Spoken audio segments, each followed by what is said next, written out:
ध्यान और नाम स्मरण, इन दोनों साधनाओं में से कौन सी साधना महत्वपूर्ण है?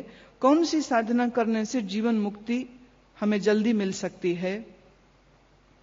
कई जगह कहा कि 16 से ज्यादा माला करने से आत्मा को खाद्य मिलता है। ये कितना सच है?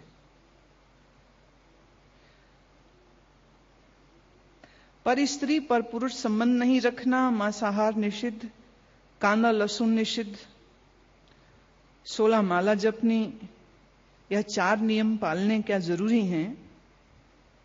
क्या इन नियमों को पालने से मनुष्य श्री कृष्ण धाम को चला जाएगा और फिर जन्म मरण के चक्र से मुक्त हो जाएगा क्या?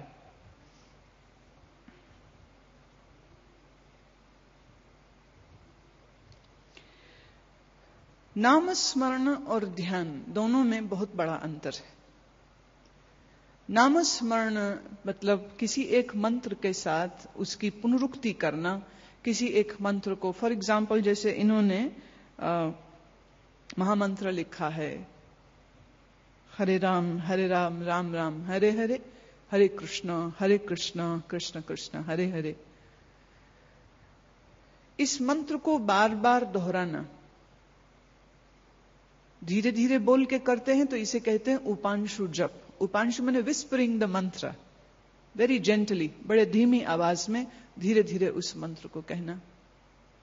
दूसरा होता है जब आप मानसिक जप करते हैं, जिसमें होंठ ना हिले, जीभ ना हिले और मन ही मन आप इन मंत्रों को उच्चारित करते जाते हैं। ऐसा कहा गया कि बोल के मंत्र करने से श्वास में करना श्रेष्ठ होता है, श्वास में मंत्र करने से मानसिक करना और भी श्रेष्ठ होता है। कबीर साहब ने, गुरु नानक देव ने, रैदास जी ने बोल बोल के मंत्र करने को खंडन किया। They have condemned it. माला तो कर में फिरे, जीभ फिरे मुख माए, मनुआ तो चहुं दिस फिरे, ये तो सिमरन ना है। कबीर का ये तर्क है। हाथ में माला घूम रही है, मंत्र मुंह में घूम रहा है और मन दुनिया में घूम रहा है। कबीर साहब कहते ये तो सुमिरन नहीं होता है। सुमिरन हम उसी को कह सकते हैं जिसको आप पूरी होश से कर रहे हो। सुमिरन हम उसी को कह सकते हैं जिसको आप पूरे मनोभाव से कर रहे हो और जिसमें आपके मन में और दूसरे सब विचार नहीं आ रहे हो।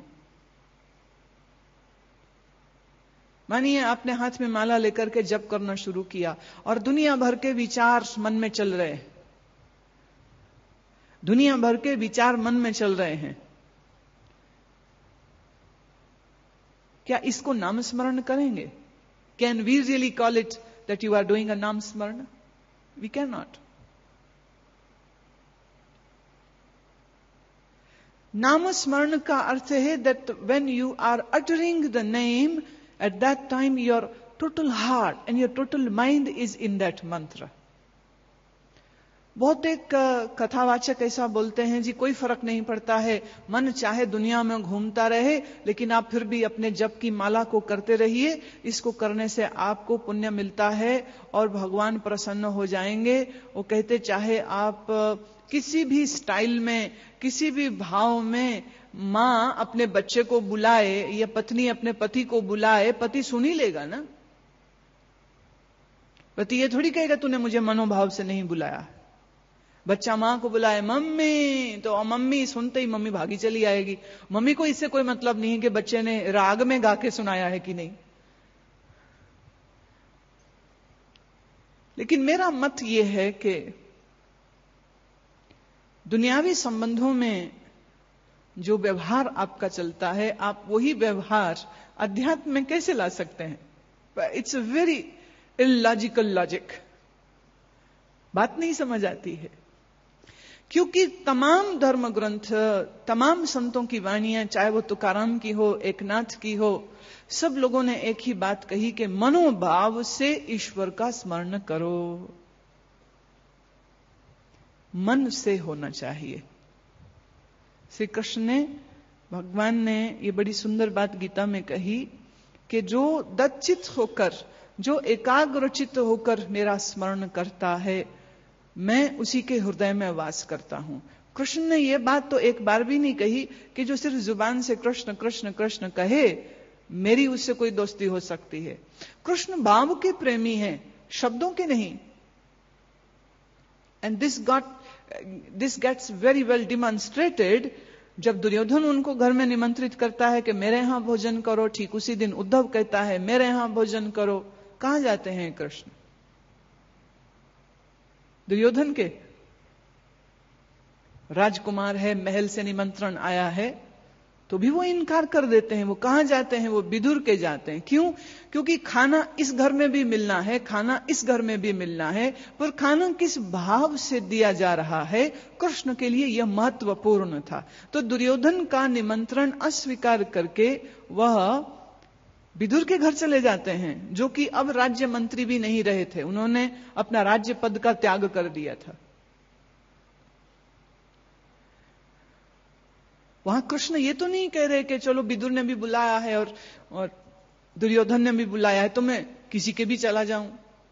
और सच तो यह है कि दुर्योधन ने बड़े जोर शोर से बुलाया था, आना ही पड़ेगा, आना ही पड़ेगा। इसी तलवार भी रख रहा है साथ में। विदुर ने तो बस एक ही बार कहा, मेरे यहां प्रसाद पाइए। कोई जोर जबरदस्ती नहीं है, कोई लालच नहीं है, कोई धमकी नहीं है, कोई प्रलोभन नहीं है। और विदुर तो को मंत्री भी नहीं रहा, वो एक साधारण नागरिक है। और कृष्ण भाव के भूखे हैं, वो इसी के घर में चले जाते हैं। शब्द का प्रेमी कृष्ण नहीं है। अगर कृष्ण की जीवन लीला को मैं देखती हूं तो मैं इस निर्णय पर पहुंचती हूं कि कृष्ण से प्रेम करने वाला तो कम से कम ये नहीं कह सकता है कि कृष्ण के नाम को मैं बिना भावना के करूंगा तो भी कृष्ण मुझ पर प्रसन्न होंगे, या कृष्ण का आनंद या कृष्ण का मिलाप मुझको हो जाएगा। It's not possible. गोविंद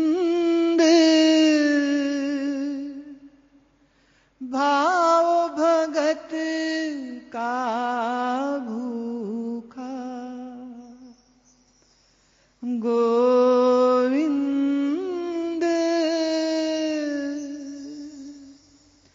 भाव भगत का भूखा, गोविंद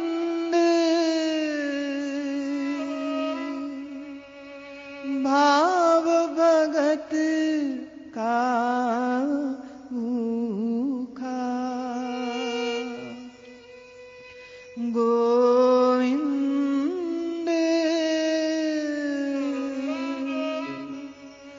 भाव भगत का भूखा।